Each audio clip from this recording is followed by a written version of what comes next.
नमस्कार बंधुरा नवदिगंत चैनल पक्ष থেকে আপনাদের সকলকে জানাই স্বাগতম।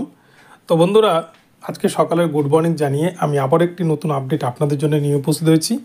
তো এখন আমি আপনাদের সাথে যে আপডেটটি শেয়ার করতে চলেছি সেটি হচ্ছে আপার প্রাইমারি কিন্তু আবারও মেরিট লিস্ট পরিবর্তন করা হলো। ওয়েবসাইটে দেওয়া হলো নতুন মেরিট লিস্ট।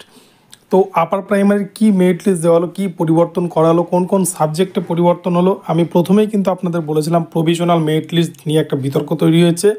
প্রভিশনাল মানে কখনোই কিন্তু ফাইনাল মেরিট লিস্ট নয়। যারা এটা নিয়ে নেগেটিভ কমেন্ট করছিলেন আপনারা ভালো করে জেনে রাখুন প্রভিশনালের বিষয়টা কি আমি বিস্তারিত ভিডিওতে বলবো।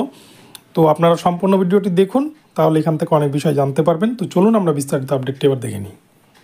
তো দেখুন বন্ধুরা, ওয়েস্ট বেঙ্গল স্কুল সার্ভিস কমিশনের অফিসিয়াল ওয়েবসাইট খুললে এখন কিন্তু এরকম একটা পেজ দেখাচ্ছে যেখানে কিন্তু লেখা রয়েছে notice vide memo number 1897 6723 4 CSSC ESTT 2024 dated 26/9/2024।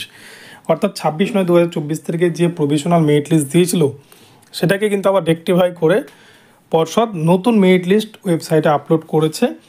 তো অনেকেই কিন্তু প্রভিশনাল মেরিট লিস্ট নিয়ে বলছিলেন যে প্রভিশনালে লেখা থাকে প্রভিশনাল মানে কিন্তু ফাইনাল নয়, প্রভিশনাল মানে ওটা টেম্পোরারি, ওটা পরবর্তীতে তুলে নেওয়া হয়, ওটা টেম্পোরারি, ওটাতে যা ভুলভ্রান্তি হয় ওর উপর যা অবজেকশন আসে সেটাকে আবার রেকটিফাই করার সুযোগ পায়। প্রভিশনালের মানে কিন্তু এটাই। কোর্টে যদি ওই মেরিট লিস্টকে কেউ চ্যালেঞ্জ করে সেক্ষেত্রে কমিশন কিন্তু পরিষ্কার দেখিয়ে দেবে যে আমরা ফাইনাল দিইনি, এটা কিন্তু প্রভিশনালি মেরিট লিস্ট।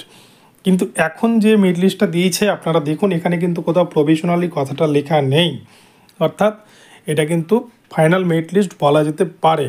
যদিও ফাইনাল মেরিট লিস্ট কথাটা লেখা উচিত ছিল, তবে এসএসসি এখানে চালাকি করেছে। এরপরেও যদি কোনো ভুলভ্রান্তি ধরা পড়ে তাহলে কিন্তু তারা আবারও রেকটিফাই করে নতুন মেরিট লিস্ট পাবলিশ করবে। তো তাদের নতুন করে মেরিট লিস্ট দেওয়ার প্রয়োজন হলো কেন? র্যাঙ্কে কি কোনো পরিবর্তন হয়েছে? তো বিশেষ করে 3টি সাবজেক্ট সংস্কৃত, পিওর সায়েন্স এবং বায়ো সায়েন্স, এই 3টি সাবজেক্টের ক্ষেত্রে কিন্তু র্যাঙ্কিংয়ে একটু সমস্যা হচ্ছিল। বিশেষ করে মেল ফিমেলের যে বিষয়টা সেখানে একটু সমস্যা হচ্ছিলো রিজার্ভেশনের ক্ষেত্রে। তো সেই বিষয়টাকে মাথায় রেখে এসএসসি যেগুলো অবজেকশন পেয়েছে তার উপর ভিত্তি করে কিন্তু তারা নতুন করে আবার রেকটিফাই প্যানেল ওয়েবসাইটে আপলোড করেছে। সেক্ষেত্রে কিন্তু কিছু জনের র্যাঙ্ক এবং তাদের স্ট্যাটাস পরিবর্তন হয়েছে, এটা অস্বীকার করার কোনো জায়গা নেই। অনেকেরই হয়তো নাম ছিল, অনেকের নাও থাকতে পারে। তো আপনারা ওয়েবসাইটে যাবেন স্কুল সার্ভিস কমিশনের, আপনাদের এর আগে যেভাবে দেখিয়েছিলাম সেই ওয়েবসাইটে গিয়ে কিন্তু আপনারা চেক করে নিন যে নতুন যে প্যানেল লিস্ট দিয়েছে আপার প্রাইমারি সেই প্যানেলে আপনার নাম আছে কি না বা কত নম্বর র্যাঙ্কে রয়েছে। এখন যে লিস্টটি দিয়েছে এই লিস্টের র্যাঙ্কটাকে কিন্তু ধরবে এসএসসি, যেহেতু এটাতে প্রফেশনালি কিন্তু লেখা নেই। তো আশা করি আপনাদের ভিডিওটি বোঝাতে পারলাম। আর যাদের মধ্যে প্রফেশনালি বিষয়টা নিয়ে একটা বিতর্ক ছিল যে প্রফেশনালি মানে ফাইনাল মেরিট লিস্ট, তাদেরকে ভালো করে বুঝিয়ে দেওয়ার জন্য ভিডিওটি করা।